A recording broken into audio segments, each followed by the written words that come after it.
Bonjour à tous, je suis Raphaël et je vous emmène voyager avec moi dans le monde de l'ésotérisme, de la spiritualité et de l'invisible. Chaque semaine, nous retrouvons nos invités qui retracent leur parcours qui les ont amenés à se connecter à l'autre monde et nous parlent de leurs facultés, de leurs expériences et découvertes dans les domaines qui les passionnent. Nous explorerons avec eux des thématiques comme la communication quantique, l'astrologie, la peinture vibratoire de l'âme ou encore la médiumnité chez les enfants, et tout ça de manière très terre-à-terre bien sûr. Pragmatique ou non, soyez les bienvenus dans cette 3e saison du podcast Les Mondes Subtils. Et n'oubliez pas, si ce que je fais vous plaît, que vous en voulez plus et que vous souhaitez me soutenir, vous pouvez faire des dons. Le lien LOASO est dans les notes de l'épisode. Vous pouvez aussi liker, mettre des étoiles et partager autour de vous. Je vous retrouve aujourd'hui pour un tout nouvel épisode, le premier des Mondes Subtils en anglais. Il s'agit ici d'une interview avec un homme brillant, Sundberg. Christian est américain, il a longtemps travaillé comme chef de projet pour une entreprise d'ingénierie nucléaire, jusqu'au jour où il a commencé une pratique de méditation qui est venue chambouler son monde. À partir de là, beaucoup de choses ont changé pour lui. Des canalisations avec le divin, des souvenirs datant d'avant son incarnation, au moment où l'âme est dans cet entre-deux mondes, et également des sorties de corps. Et Christian a, au fur et à mesure de son cheminement spirituel, développé une nouvelle vision plus globale de l'âme incarnée dans la matière. Dans cet épisode, il nous expose sa compréhension, pourquoi nous venons ici sur Terre, que vient-on chercher et comment les épreuves qui sont mises sur notre chemin sont là pour nous faire grandir et atteindre un plus grand niveau de conscience. Je vous souhaite une belle écoute. Hello Christian. Hello. Thank you so much for being here. It's a real pleasure to have you as a guest in the podcast, Les Mondes Subtils. So Christian, I've read your book entitled A Walk in the Physical, which I found so inspiring in terms of having an overview and a better understanding of the context and the implications of our incarnation here on Earth. And I want to start this interview by asking you how it all came about in your life. Have you always been drawn to spirituality, or did you have an awakening happening at some point in your life? Yeah, I think both. I've always been drawn to spirituality, but in my early life, I was seeing the world through a Christian context, a Christian lens. And my body is 43 right now, but at the age of 30, I went through an awakening process. Not purely intentionally. I began to take up a long-term meditation practice. And after a few months, I started having non-physical experiences, out-of-body experiences. And I also had pre-birth memory return to me. And so these experiences were super eye-opening, and they completely changed my worldview. You know, I really had to change how I saw reality itself. And so now it's very normal for me to have these experiences and to see the world as, you know, closer to what it really is, which is kind of like a virtual reality that we're experiencing here. And, you know, we're not really human.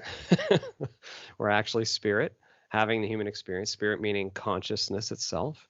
You know, you're actually you having the experience of being a human, and I'm actually me having the experience of being a human. They're not necessarily synonymous. And so, yeah, that ever since then, you know, I've really grown a lot in that way and come to a new understanding. What were you looking for in the process when you started this meditation practice? Did something trigger the start of that, or were you in pursuit of something specific? Yeah, great question. So I was always a seeker. You know, I always just wanted to understand, and I was really kicked down the path by the consciousness explorer Tom Campbell. He's a physicist and consciousness explorer who wrote the book My Big Toe is the name of his book.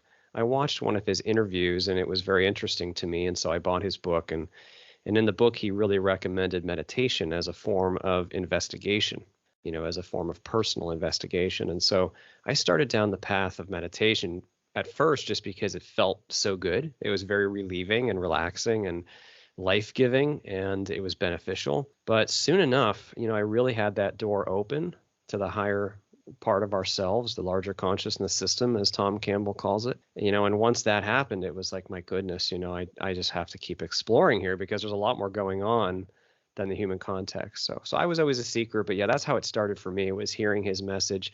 There was one video I watched of his where he made one comment that was very simple, just a simple comment, but it stung my ego. And the comment was, what you believe is not going to get you anywhere particularly important. And so I brushed it off, but then I felt this little nudge inside me now, this little nudge from spirit that sent me down this whole path. And that little nudge was, why did that sting? Why did that sting your ego? And I thought, oh yeah, why did that sting? There must be a reason. So just that very simple nudge started me to read his book, and then begin the meditation process. And from there, it was like a snowball rolling downhill. Why do you think it stung your ego, that the whole concept of belief? Yeah, it stung my ego because at the time I believed that I was justified by faith, by belief, because that's a main point of Christian theology, is that through belief you have attained something. You are someone because you believe. So him saying that the nature, the specific identification of the belief itself wasn't the active ingredient, wasn't going to get you anywhere. I didn't like that, because that meant it challenged everything that I believed at the time. It's changing the whole conditioning of, the whole framework. Yep, the whole framework. Yep. Yeah, and that hurts. That's big work. It is big work, but what's interesting though is I wanted to know more. I wanted to find the truth more than I wanted to be comfortable in my lifelong beliefs. You see, and it's hard. The ego wants to hold on hard to what it believes because that's easy. It's protective. It's safe to let go of that and actually admit that you don't know, and then actually go explore and find out how weak you actually feel, how much fear you actually have. And actually go see for real who you are, what you feel, what reality is. That takes a lot of courage and humility. But the rewards are more than worth it. It's just at the beginning, it's not obvious. No, it's not obvious. And I always say, saying yes to that spiritual path and that spiritual work is not easy. I think there's a lot of currents of spirituality today that are very pink and fluffy and all that, and actually I think you need to be brave and courageous to face your own shadow, and it's Absolutely. It's commitment, and it's accepting to break Yes, a lot of parts of yourself and a lot of your beliefs and a lot of relationships as well, and just things. And it's I don't think it's an easy path, but I think the gifts are enormous and so rewarding. But it don't can know be where they are. Yeah, no, exactly. It can be a destructive path. However, it's a destruction of that which you're not. Yes, exactly. You But see, you so don't, but you don't don't know that when you understand start. exactly. I know that sounds abstract to say it's a destruction of what you're not, but what I mean is what you truly are, which is total love and peace and joy and freedom. Yeah. That's what you really are. That cannot be threatened. It's only that we lose ourselves in belief. We lose ourselves in form association. That means we associate with the contents of the physical life, the ideas, the thinking, the feelings, the body. And in that association, then now we think that's who we are. Our identity becomes tied up in it. So when the identity gets threatened, when the beliefs get threatened, we think that means we are threatened. No, not the real I. The real I is not threatened. only the association with that which we're not. Do you think when we are in those states of, destruction, of shedding, of excavation, which can be quite dark and difficult, do you think the soul rejoices in those moments? Yes, ultimately yes, because what we're here to do is expand toward love, in love. The evolution of spirit. We're here for the evolution of our being, which is synonymous with the growth of love and joy. So to put that in another way, when we face our fear and own our crap and admit our weakness and challenge our beliefs and actually go find who we are, that is a fear challenging process. That's a process of engaging our actual fear and working through it and overcoming it. And that is synonymous with the expansion of love and joy, because love is our true nature. Fear is always in an association with something that we're not. But when we work through that and we really integrate that experience, that allows an incredible expansion of being. And the being lasts far past the end of the physical experience. So yes, very much that's useful to who we really are. We could say it's useful to the soul, but I don't like to make it sound like the soul is something else or someone else. You are your soul. So it's actually you that grows as you face your crap and own your fear and find the love and the joy in your life. It's a beautiful process. For sure. And to go back to when you started meditation and you were in this whole process of discovery and just going further in that, research of consciousness. So you mentioned that you had pre-birth memories. How did that appear? Yeah, so it's hard to describe.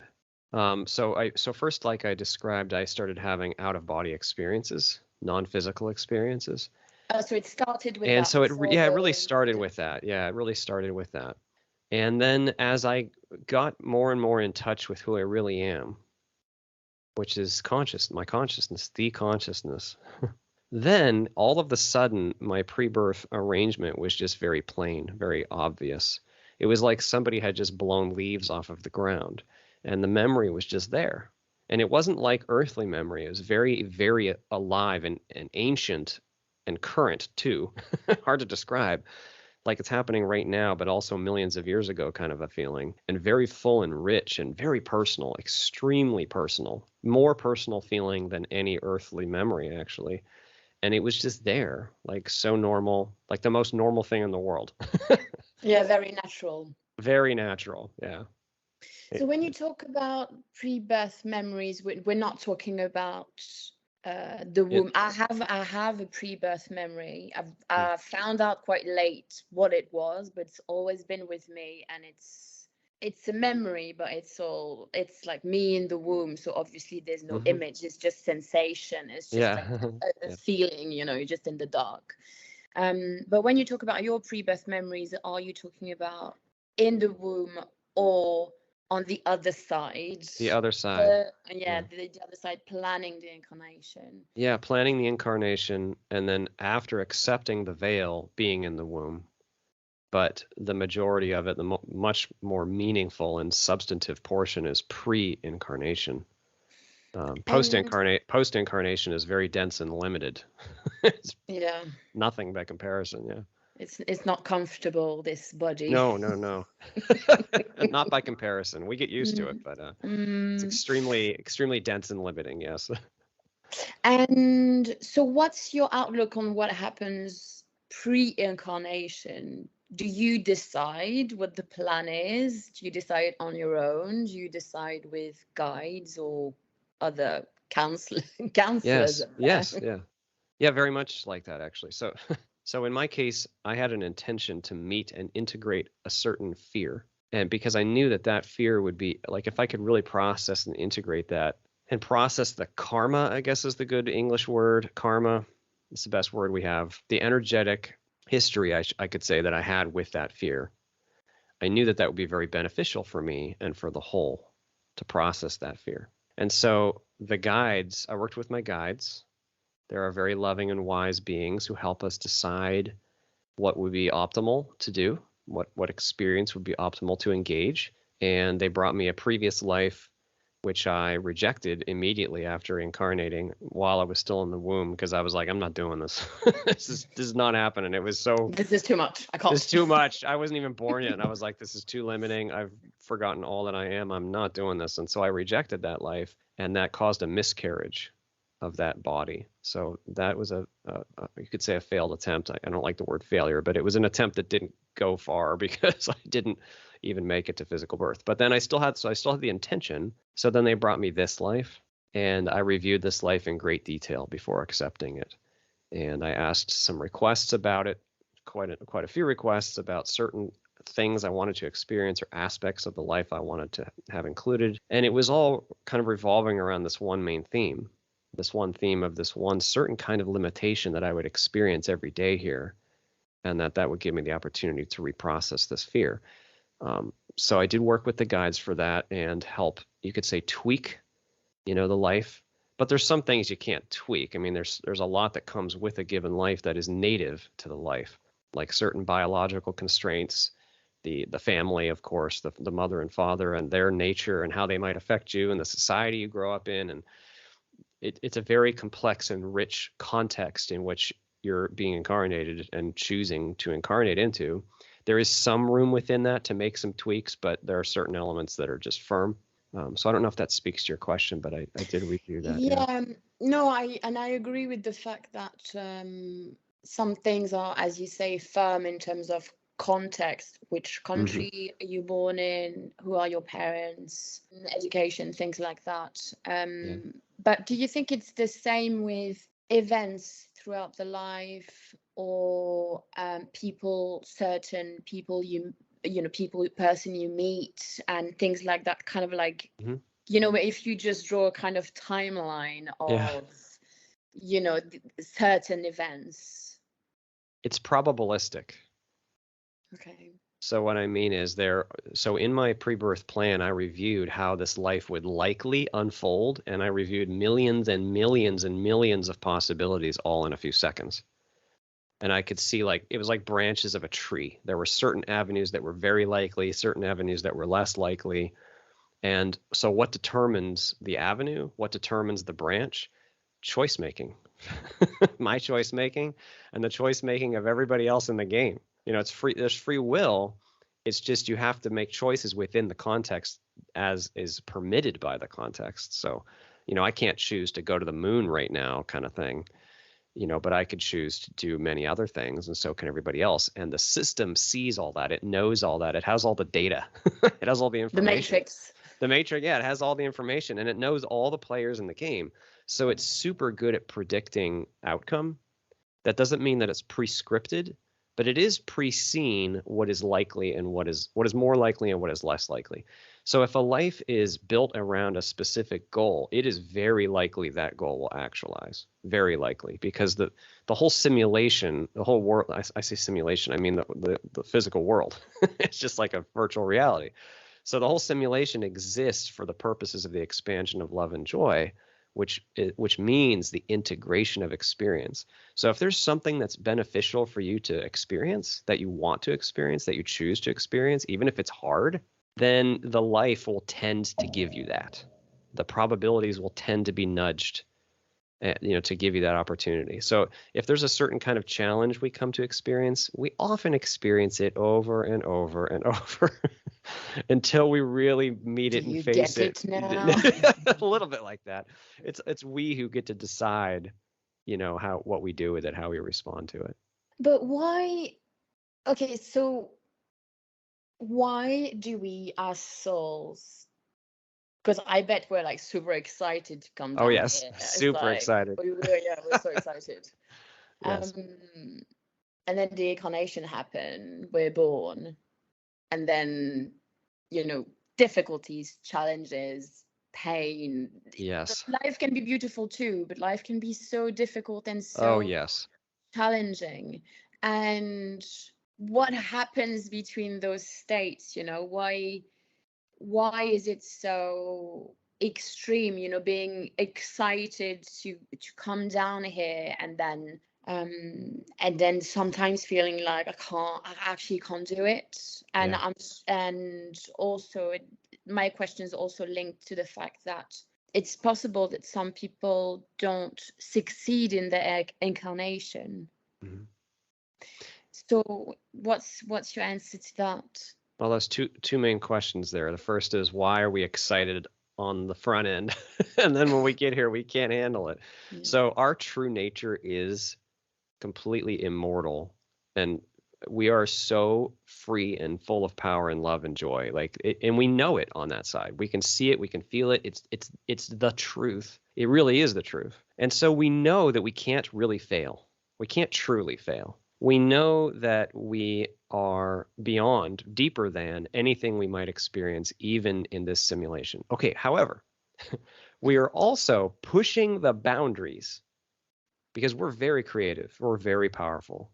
We're parts of God, you could say. God is very ultimately powerful. So we're so powerful that we even have the ability, the choice, to see how far we can push the boundaries of the experience of separation. So here we are experiencing separation very, very, very, very deeply, very deeply. Yes, it's virtual. It's not fundamentally real, but heck, it's a real experience when you're here. It's pretty darn real. And we're really pushing the boundaries to see how deep can we go. Well, here we've come. We've come so deep that we really do feel separate. And the limitations of our lives feel so, so extreme. And then what happens is, because those limitations are extreme, we react in fear because we put negative meaning on it. And then we respond in fear because now we've bought into some meaning that is not in alignment with the truth of who we are. So, for instance, we might think, oh, the world has proven to me that I am powerless.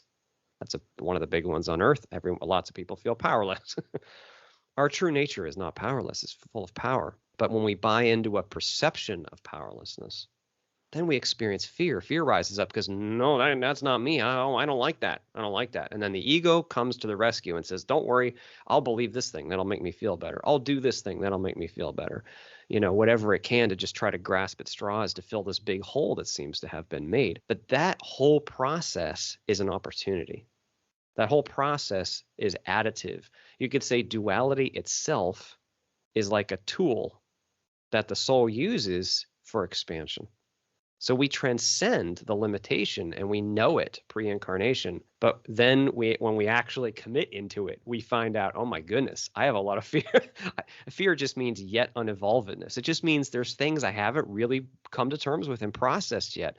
And man, this is a place to do it. This is a high limitation set, high constraint set simulation. So yeah, there's a huge opportunity there. So I want to go back to this whole idea behind the fact that we are spiritual beings incarnated in the matter and the density, and not material beings here to have a spiritual experience. Correct. So what are we then?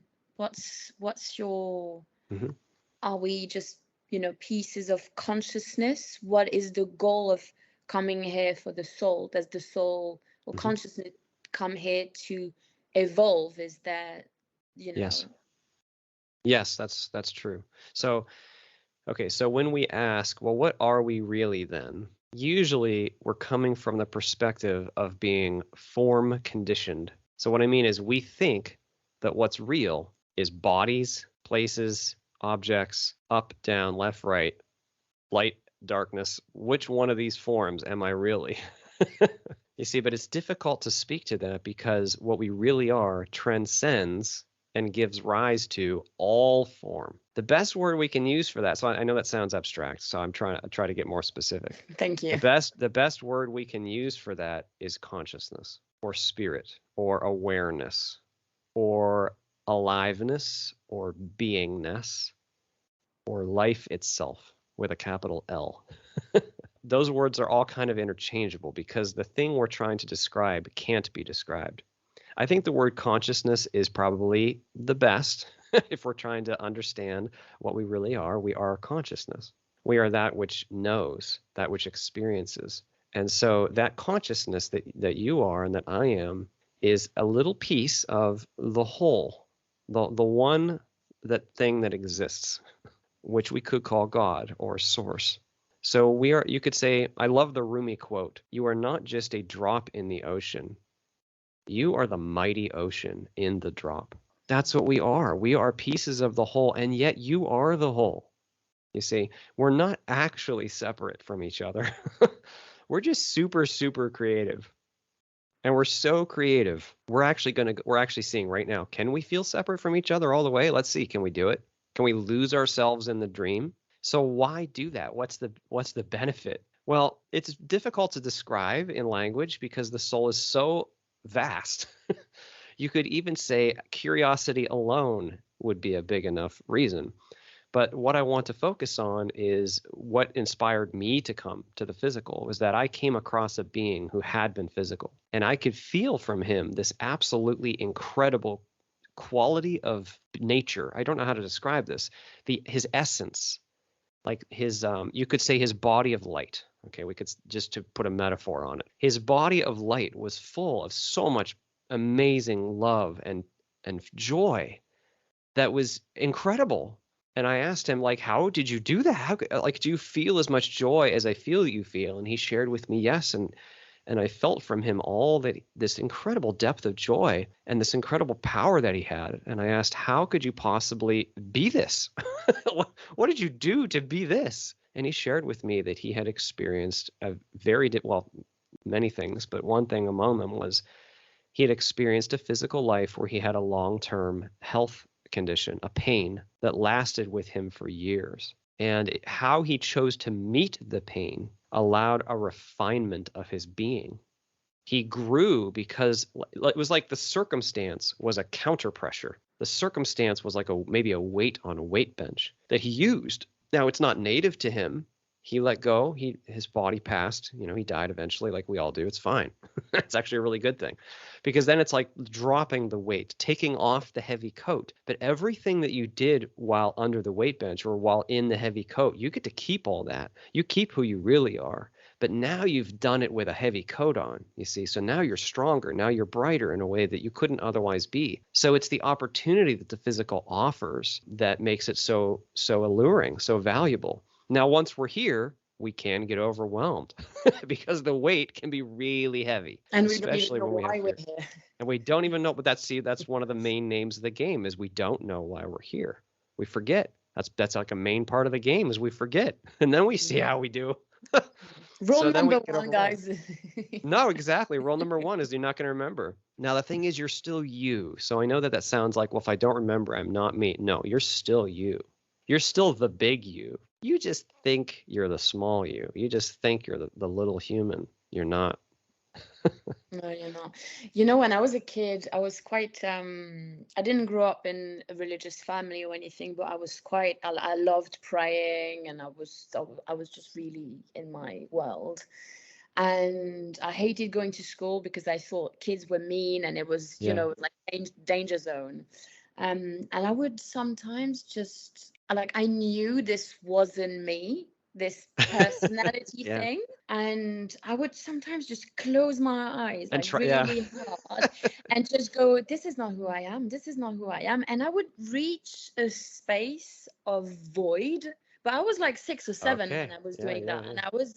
And that would freak me out, and I would be like, no, we're just going too far. But it's funny, especially like as a child, because you're so close to the source. So obviously there's like, things. You're less form associated. Yeah. Yeah, exactly. So it just stays. But I would, do that, close my eyes and be like, I know That this isn't me. that This is void not. is a common experience. That void you describe. Mm. It is consciousness without, well, what Tom Campbell would say is it's consciousnness without a data stream. So you've looked away from the physical. Like imagine the physical as like a data stream, like maybe for streaming a movie, onto your computer. Yeah. And then you just look away, like you're no longer looking at that data stream anymore. That's kind of what the void is. You're looking away from the data stream back towards consciousness itself. Now, it can be terrifying if you're really ego associated, because guess what? There's no ego. There's no form there. So you have to drop all that. So the void is very exposing, which can be very uncomfortable for people. But that's a very common thing, and it's nothing to be afraid of. Our true nature is wonderful. There's no reason to truly fear who we are. But I love that though, because I remember as a kid, I had some pre-birth memory up until the age of 5, and then it left me. I forgot completely by the age of 5 or 6. But when I was like 2, 3, 4, I remembered choosing to come. And I knew that this was just a big simulation, and then everyone's playing along, so I'm going to go ahead and play the game. But it seemed mighty strange to me that nobody remembered. It's like, what are we doing here? Yeah. Am I the only one in this? It does feel a little like that. It still feels like that to some extent. Yeah, but I feel like, it's not, for me, there's no question about why we decided to incarnate now at this specific time, as a collective in motion. This is a very special time.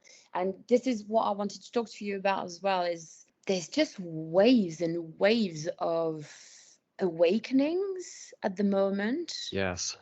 And this is why I created the podcast, because I had a brutal awakening 4 years ago, and I just did not understand what was going on. And I wanted to make this podcast to have testimonies, for people who would just lose someone or lose their job, or just something would happen and then they would, I don't know, just have psychic faculties just coming up. And sometimes you think you're just insane, like you're absolutely, just gone crazy, and it's really hard. And a lot of people are waking up at the moment. Yes. How do you explain this ascension in terms of like the brutality of it? Everything's very quick, and it's like, well, there's no time, guys. Like, you need to crack on. Yes. No, I love that question so much, especially because, I just intuitively sensed when we first connected and when we first started this call that you're on that mission, and it's awesome. Like, you're one of the people who has come to help with these waves of ascension, and it's awesome. And I honor your choice, because that's so powerful. This is the real work. It's not easy. No, it's not easy. It's not easy. No, but so that's just why I'm honoring your choice, because I know that it's not easy. So why is it so brutal? Okay, yeah. So in my pre-birth experience, I remember seeing and knowing that the awakening was just happening. It was just starting. Like, I was born in 1980, and that was like the very early timeline when awakening was just starting, but it was seen that it was going to ramp up, and it was going to be a part of my life. I was going to live during the awakening, which actually, by the way, made the life even more exciting, because to be a human on Earth during the awakening, wow, that is high value, crazy, cool stuff. I mean, that's the coolest.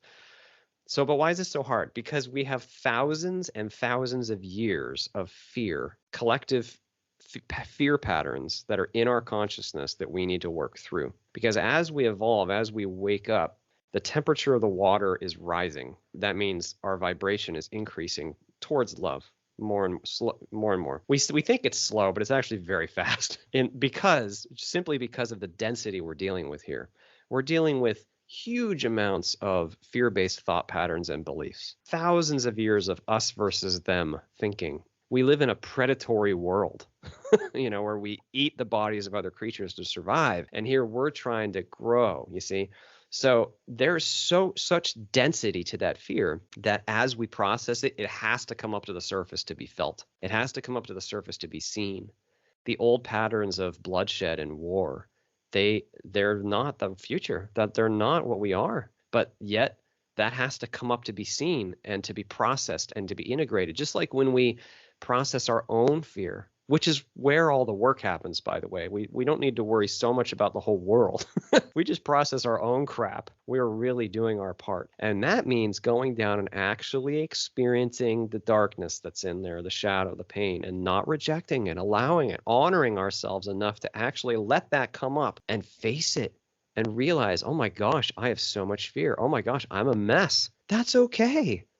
That's okay, because it's by seeing that and allowing it and feeling through it, you heal it, you integrate it, and then the light is what's left. It purifies it, it strengthens, and then the whole collective actually is raised up a notch, and you give permission to everybody else to process their crap. You see, the solution is not in the organizations of the world to start. It's not in the governments or in the armies. No. The healing and the growth of humankind is in the heart. It's in the individual. It's in your consciousness. Just you. Just meet your own fear and find love and peace and joy in your own life, even in a small way. And you are helping the entire collective to grow and to rise up in that temperature to process that old crap out and to awaken. And as we do that, then the old systems will crumble. And we may think that, oh man, a year is a long time, 5 years is a long time. Not really. One That's lifetime, true. one lifetime is a pretty short time. Now we want change quick. We want to see quick change. Change is happening quick. I'm just encouraging, don't be discouraged if it appears to take a long time. We're dealing with a lot of density here, and there is a growth occurring. So I'm energetically sensitive. When I go out into crowds or even just meet with somebody, I feel their energy. I feel the energy of the crowd. And the energy now is so different than even 13 years ago when I started going through my awakening. There's so much more awareness and presence and love, even though there's also a lot of turmoil on the surface. Yeah, for sure. How do you explain this acceleration that we've had over the past few years in terms of on the kind of like exterior world collectively of wars, pandemic, like everything is just in shambles, and at the same time more and more people awakening. What's causing this frequency to like shake us? The awakening causes friction, because that means we have to process our crap and get it up to the surface, and that's going to cause friction and change. It's not just like a calm, gradual, gentle process when the crap that's down there is gross. When the crap that's down there is gross, what I mean is when our fear is gross and dark, then when it comes up, that's going to be hard. It's going to cause friction personally and collectively, energetically and physically. So as the awakening increases, there's more and more energetic calling. The world of consciousness precedes the world of form. It gives rise to it. So the world of form has to reflect the world of consciousness. It has to. It has no choice. There is no world of form. It's only consciousness having an experience. So as consciousness awakens, the world of form must reflect that awakening process. And in our case, that can be tumultuous. Yeah, and I think, the earth is actually like shaking everything at the moment. And it's like, this is now. Yes. Amen, sister. Oh my. Yes. Yeah, this is something I'm feeling. And to go back to when we were talking about being kids, when I was a kid, I had that feeling, I was just praying in my rooms with like my teddy bears and my little things. And I had a feeling that I had a mission. Yes. But not in the sense of, a holy mission. It was more of like, there's something that I need to do. A personal mission, yeah. Yeah, there's something here that I need to do. But I was freaked out because I didn't know what it was. Couldn't remember it, yeah. Yeah. And I'm saying this, I was maybe 5, 6, 7, like that age. And when I had my awakening, and when I could see everything happening in the world, I was like, oh, this is the moment. This is the kind of like I don't know, it's just like when you remember a dream, but you just remember like one or two details. Yeah. And it's like, oh, I recognize this frequency, like this, this awesome. is, yeah. But I think it's great. A lot of people are, it's all happening, and it's great. And I think that's why I loved your book as well. It's just because, I mean, sometimes it just can be so destroying and difficult. And I think people like you publishing books like you did really helps have an overview of, this is just theater. This is just a play. And there's nothing to be afraid of in it. No, exactly. And you knew what costume you were going to put on, and you knew going to be on stage and what the script was. So yeah, thank you so much for your book, because I think it is one of those books that is just full of wisdom, a bit like Conversation with God. It made me think of that as well, and I love those books where you can just open it's like, what's the message for me now for what I'm going through, and you can just open it at any page, and there's a reading, there's something. Oh, that's beautiful. That's what it's meant for. So thank you so much. Yeah, but you must have, what's the response to your book being published? Do you get people saying this has helped? Yeah, it's been overwhelmingly positive. So as I wrote the book, okay, I never sat down and said, I'm going to write a book now. It was always that spirit was coming to me and guiding me with chunks, like providing chunks. And all I did was record it over 6 years and then intuitively arrange it. It's a non-linear book on purpose because it's meant to provide what you've described as helping the reader get to that piece that will help them today, that will remind them of who they are. It's all about reminding us of who we really are, because when we know that, we don't have to be afraid. So yes, to your question, many people have reached out. I've made the book available on my website to be read online for free. It's not about money. I just want the message to get out. And yet I've also sold many copies. I've done the audiobook. That's done very well. And the reception has been so wide reaching that it's shocking to me. When I published it, I knew, just like you were saying, you kind of recognized, oh, I have a mission here. I have something to do here. Oh man, I felt that calling with this book so strongly. My bones were like, you must do this before you pass. And I can't even describe to you the level of spiritual, I don't know what the right word is, compulsion, or maybe that's a bad word. I just felt so strongly called. Yeah, there's like a thrive to it. A thrive. Like I had to do that. And when I finally published it, I don't need anything to happen with it. I don't have any idea as to an outcome. However, I also have intuitively known this could really affect the world. This could really help. And when I pressed publish, I just felt that, I felt that release. And since then, I get emails every day from people. It's very humbling. It's very touching. I have one-on-ones with people from around the world, and there's so many spiritually awakening people that, they just want to find, oh my gosh, I'm not crazy. This is real. I really want to share with somebody, and we need to be there for each other. We're all brothers and sisters. There's no such thing as strangers. We're all connected. We're all one with each other, and it's so exciting to be here on earth at this time. And so I'm honored if even one person can be reminded of who we really are. I will feel so much joy, because that's a huge opportunity here. There's a great quote by the guide Silver Birch that I can't remember exactly. Silver Birch is a channeled source back in the 1940s. Some of the most beautiful writing on spirituality that exists. So beautiful. And he has a sentence where he says something like, all the darkness can be driven from the earth. It's not a picture of gloom. If you can help even one soul to be comforted when all seems dark, or to remind them of who they really are, then it will have all been worthwhile.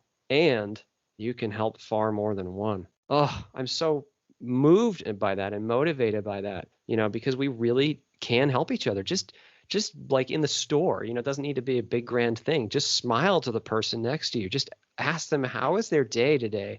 Just give somebody a hug. Be vulnerable with somebody. Show somebody, we're not the masks. We live in a world of masks, but man, screw the masks. Forgive my, as we say in English, forgive my French. That's how we. Yeah. I love saying that when I swear in English. Forgive the French. So I just mean screw the masks. That's not who we are. We are who we really are. You are how you really feel. You are your true nature. We don't have to wear a mask with each other, and that has been the greatest blessing, because now that I've published the book, people reach out to me and they drop their masks, and we can be real with each other. That's what it's all about, man. If we can do that on earth, it's beautiful. It is beautiful, but I think this is what's happening now. And as you said, I think our greatest strength is writing, publishing, doing videos, doing podcasts with testimonies of, people's spiritual paths or not, or difficulties, or how they overcame it, and what was the gift after that. Because I think anyone can relate.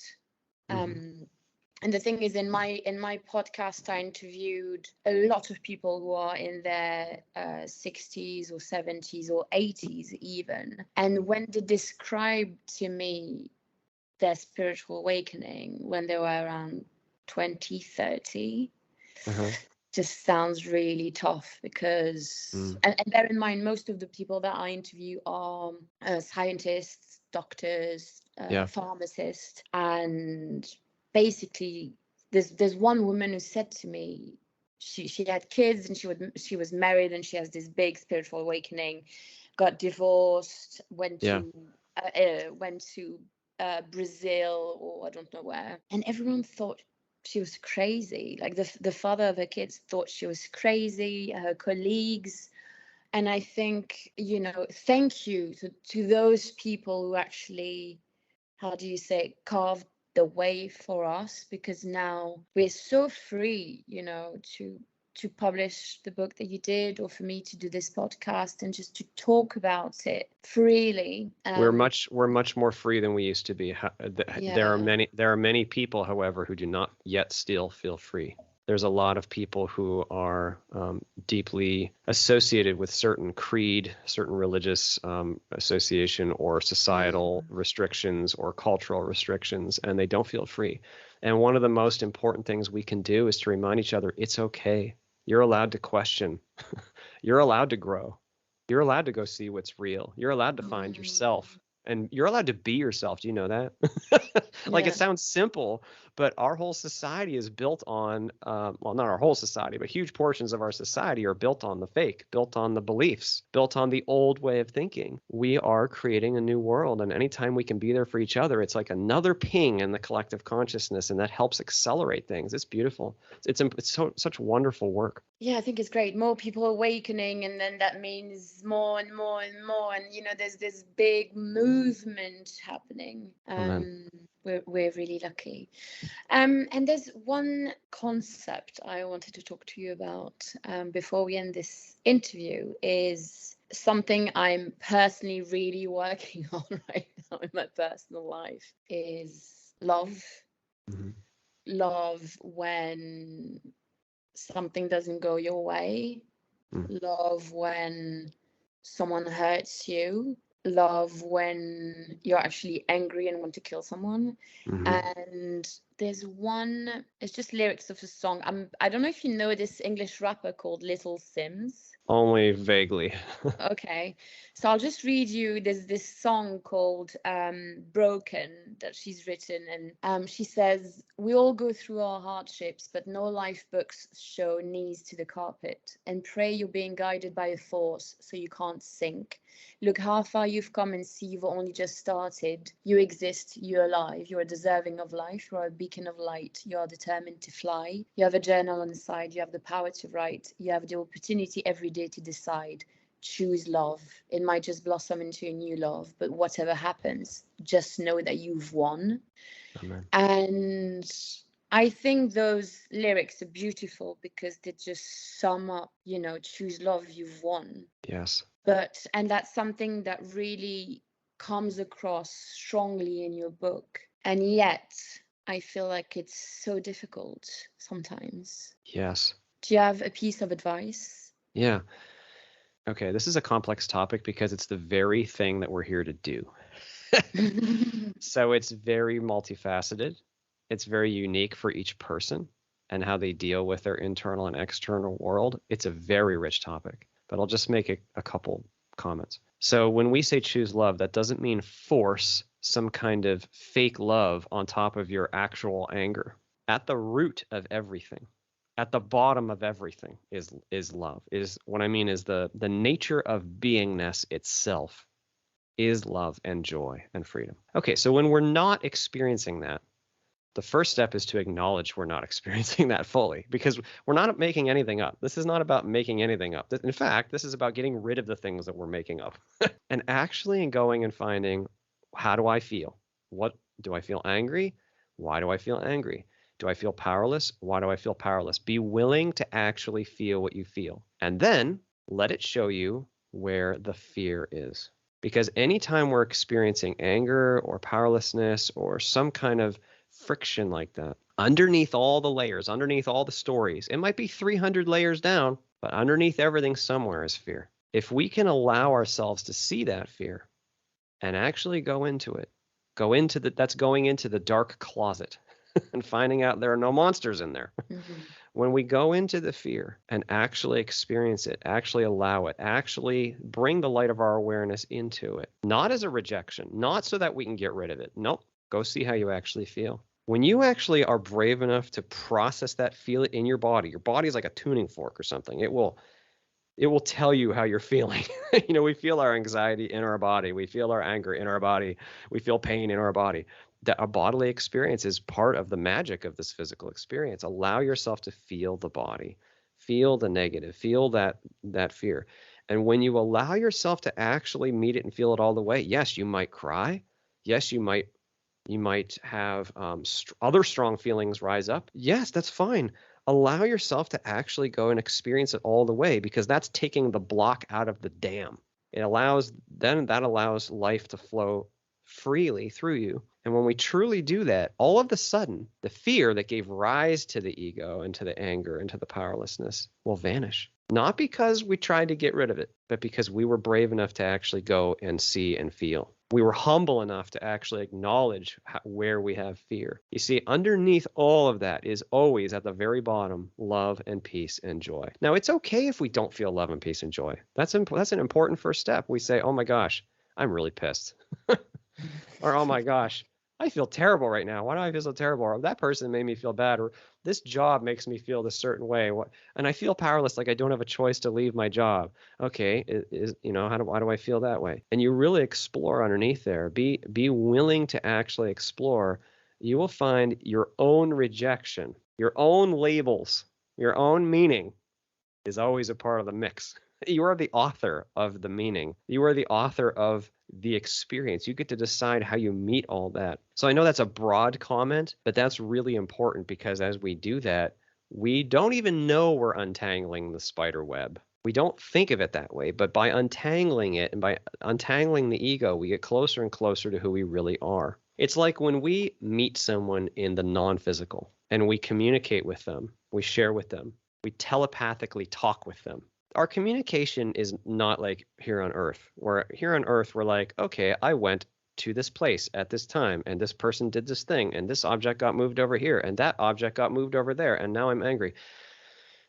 No, when we share in the non-physical, it is a full sharing of how we actually feel, what our actual intention is, what our actual perspective is. They're a part of us, we're a part of them, we can feel it. There's no room for that misunderstanding. And who you actually are, what you're actually feeling, is honored. You see, it's valued. This world doesn't do a good job in general.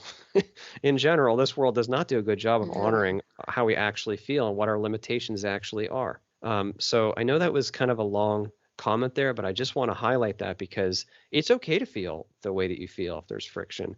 Just know that wherever your rejection is, wherever the negative meaning you've put on life is, it's okay that it's there. Now, one other quick comment. When you go down and do that exploration, when you find the deepest fears, the deepest rejections, they will not appear to be beliefs. They will appear to be the nature of reality itself. For instance, the world is cruel. You might believe that. The world is cruel. It's full of bad people. I have to protect myself. That's just the way it is. No, that's not just the way it is. That's a belief, but it doesn't appear to be a belief. So the reason I'm pointing that out is you need to be willing to question even your deepest assumptions and see where have you put negative meaning on your life, because you are the author. That takes ownership. It takes humility, but it's ultimately extremely freeing. You see, because like I said, underneath all those illusions, peace and love and joy is who we really are. So if you're not feeling that, follow the signpost of what feels bad. Feel it in your body. Where does my body feel stress? Why do I feel that? And then if you follow that, your mind might show you an image of when you were 5 years old and somebody pissed you off. That's fine. And then when you feel that, now you feel angry about something else. And maybe now I feel powerless. It's a big web. It's all connected. That's okay. Allow those things to arise. And then when they leave, that's okay too. Allow the peace that arises. Allow this moment to be good. It's not like we have to go looking for the pain. Our pain will rise up on its own. Our fear will rise up all on its own. You don't need to go looking for trouble. This moment, when we stop all that and just appreciate, like we're allowed to fully appreciate this moment as a moment of joy, as a moment of peace, as a moment of beauty. And it's okay if it doesn't feel like that at this moment, but when you let go of everything, it will, because that's its nature. Do you think meditation is the key? Or is meditation the only key to go inside ourselves like that? Well, it's not the only key, but it is a very powerful tool. because it is setting aside time to actually investigate what is real, which is your consciousness itself, and not the thoughts, because we get really deeply associated with thought. The word associated is really important because we're not the thought. You're not the thought. You're not your thoughts. You're not your body. You're not your feelings, actually. You're you experiencing being those things. It's association with those things that gets so deep. Meditation allows us to take a step back and gradually, well, doesn't have to be gradual. It can be very immediate and sudden too, but usually gradually step back towards what we really are. Then all of a sudden, it might take months even. All of a sudden, this peace will just rise up. Oh my gosh, what was that? It's so beautiful. And then the ego wants to grab onto it. Give me that peace. That felt so good. Give me that again. I want that again. That desperation quickly comes to the surface because, oh my gosh, that felt so amazing. Even to have 1 second of freedom from thinking and from association, just being me, all the way me, alert me, felt so good. Give me that back. Just going and doing that does create so much space. So meditation is very helpful. Okay, but is it the only method? No. We could just say, because this is another broad question, but we could just say that the way that we choose to meet reality is very powerful. So I love the quote from Bashar, circumstances don't matter, only state of being matters. And what he means is it doesn't really matter what's arisen on the surface so much. It doesn't really matter if you have money or don't have money. It doesn't really matter if your body is sick or well so much. What matters is how you relate to it, how you use or respond to the circumstances. Doing that mindfully, which is, again, back in the direction of meditation, but mindfulness doesn't require meditation. It can be practiced in any moment. Doing that mindfully can be very freeing. Because as we have mindfulness, that means full alertness. Then when the circumstances arise, we can identify, oh, you know what? I really have a death grip on this idea. Like in my case right now, I'm in a situation where my job, my workplace is making a significant change that I don't prefer. And so now I'm having to make a decision. Do I stay there? Do I move on? Do I stop working for a while to continue to focus on this work? I have to decide. So my thinking has been focused on that topic for like 2 weeks. So when I meditated last night, I felt all this association of my consciousness in with these thoughts that seem so important. How do I earn money? That seems really important. Do I give up this thing that I've been working so hard for? That seems really important. It's okay to let that go, actually, and to return. It's actually empowering then to return to who we are. That's meditation. But then once we're here, what quality of being do I bring into this moment, this decision? If somebody says something at work, who am I in that moment? Do I get lost in the unconscious ego response?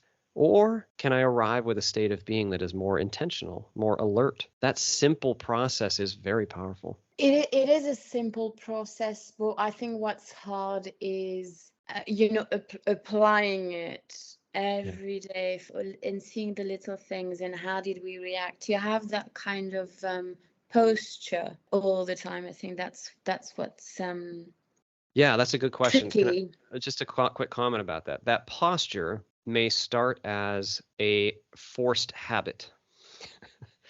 Like what I mean is, oh, this came up. Okay, now I'm going to try to look at this differently. Man, I'm pissed, but I'm going to try to look at this differently. And now this came up. Oh, man, this sucks. So that's okay. Like, that's okay. I want to point one thing out, though. Your true nature is effortless. Your true nature is authentic. Your true nature is joy. So it's not hard. So all I mean is, it's not hard to be who you really are. It's easier than breathing, being who you really are. Does that sound like such a hard habit? No. Put it this way. I know that in practice it can be challenging. I'm not trying to make it sound overly easy. In fact, this is the place of great rigor and challenge. We're really pushing the bound. I mean, this is hard. That's the opportunity. The opportunity is, can you be kind even when you're cold and hungry and mad? Or can you be kind even when your intimate partner just totally trashed you feel betrayed and trashed your trust or whatever, it's one thing to be on the other side and to know our true nature and to say, yes, I can be kind. I'm kind. It's another thing to be here and to just have had mud thrown in your face, metaphorically. And now what choice do you make? You see?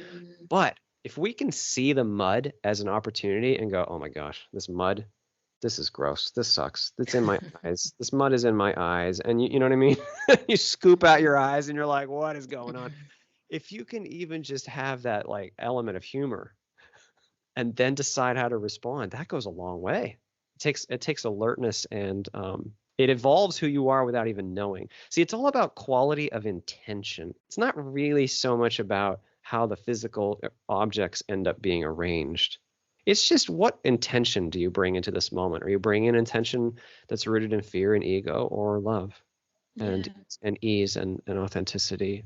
That's all. And I know that can be difficult to apply when like you're being whipped by life. Still, that's the opportunity. That is the very opportunity. It's like a gift. The challenges of life are like a gift being handed to you, because how else can the immortal being be so challenged? So when they're handed to you, then you get to make the choice. What do I do with this moment? Wow, what an honor, what a gift. Yeah, and I think this is exactly what our free will is. Yes, exactly. How do you react? Because things happen to you, situations, good, bad, whatever. How do you react? And the thing is, I think it's so deep what you just said about intention, because when someone threw mud in my face 10 years ago when I was 25, and I would be so angry. I had so much anger, and I would just blast it on the other person. That would be my reaction. And today, when the same thing happens, I'm really angry, but I don't do anything about it. I don't speak. Do you see what I mean? I don't like. You still make you make a choice. Yeah, exactly. And that's more conscious.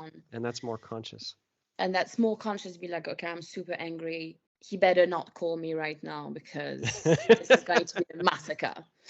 And then once the anger calms down, it's like, what's my intention in how do I want to not solve this, but find a peace of mind? And I think that's the intention. It's like, no, I've got this anger and I've got all that, but what do I do with it? And where do I want to take it? Where do I want to go with it? And I think you've just made me realize that actually is just a matter of intention, because before I was like, well, this is my reaction. It just means it's my reaction. I can't do anything against it. But it's actually two separate steps of this is the reaction, and where do I take it? What do I do with it? How do I, transcend it? Yes, that quality of intention is very deep. And often we can't even fully identify at the start what our real intention is. We just know we're angry. We just know that we're upset. We just know we feel a certain way. Really, our intention might be, I feel afraid of being alone or powerless. And so I'm going to grab any power I can by throwing anger back immediately. And, my intention is to protect myself. We don't even know that that's our intention. We just know we feel angry. But one really important point I want to make here, though, is it's not just like it's not like you just choose a nice intention and now you've done your job. No. Your true nature is love and joy. So when you actually choose the intention that is aligned with love, which means honoring yourself and honoring the world and honoring everyone around you and not throwing mud back at them, when you really explore that, two things. One, you become freed. You become full of joy, because guess what? Love is joyful. Fear is not. Fear sucks. Fear is all that negative crap comes out of fear. When you act in love, your life will become joyful. Even this moment can become joyful. You can just laugh all of a sudden. You don't even know why. Because, oh my gosh, this isn't as dire as it seems. And then when you make that choice, because it is your choice, it's all, like you said, this is what free will is all about. What intention do we choose to wield? What intention are we issuing without consciously or unconsciously? When we make a shift in intention, the world changes too. Now, I know that might not seem obvious at first, but this is still a probabilistic reality. It has no choice but to respond to you.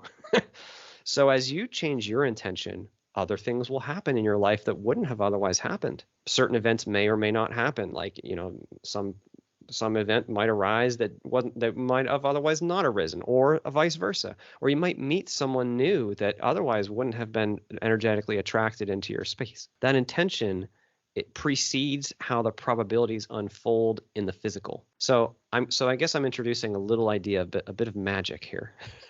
The world is not just an objective, physical, dense, just screw you place. The world is still a virtual reality that has no choice but to arise in response to intention probabilistically.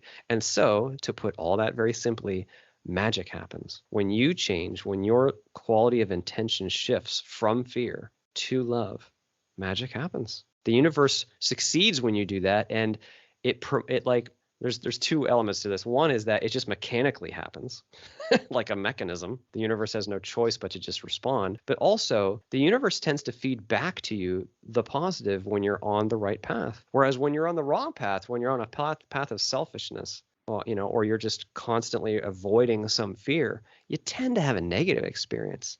It tends to keep coming up over and over until you face it and process that crap.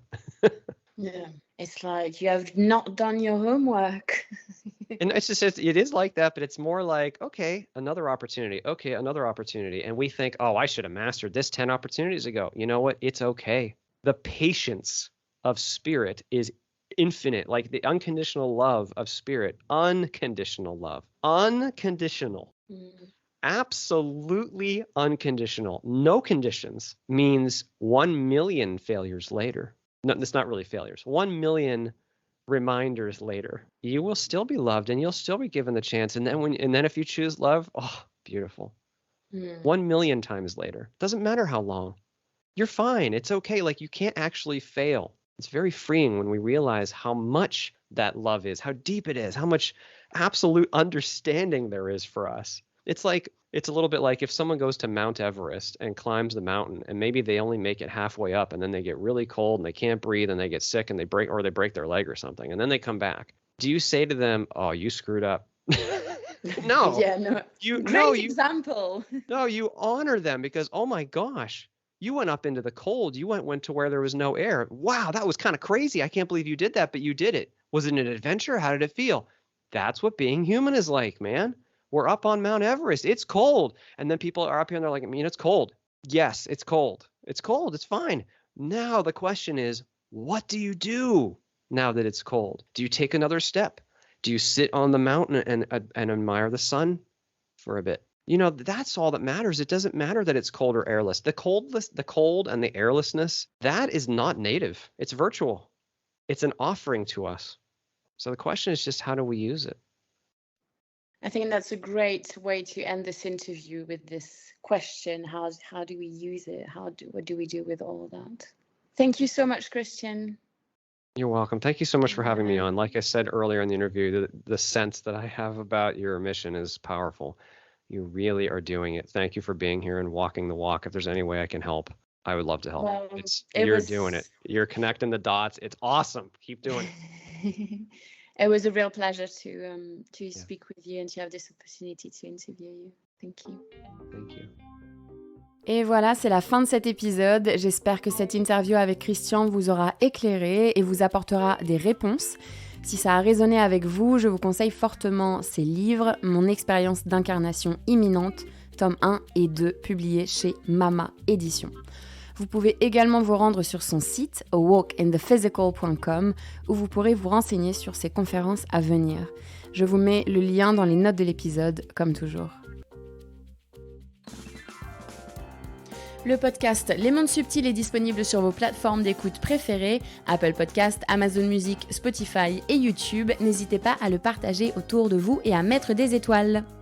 Je voudrais remercier plusieurs personnes sans qui ce projet n'aurait pas pu voir le jour.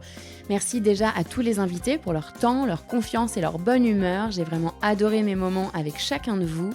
Un grand merci à ma chou, ma sœur de cœur, Alix de Crécy, qui s'est occupée de la stratégie digitale et qui m'a poussée à aller au bout de ce projet. Un grand merci aussi au brillantissime directeur artistique Éric de Crécy pour toute la création visuelle que je trouve tout simplement sublime. Merci à Alice Krief des Belles Fréquences qui a réalisé le mixage et réparé mes petites erreurs.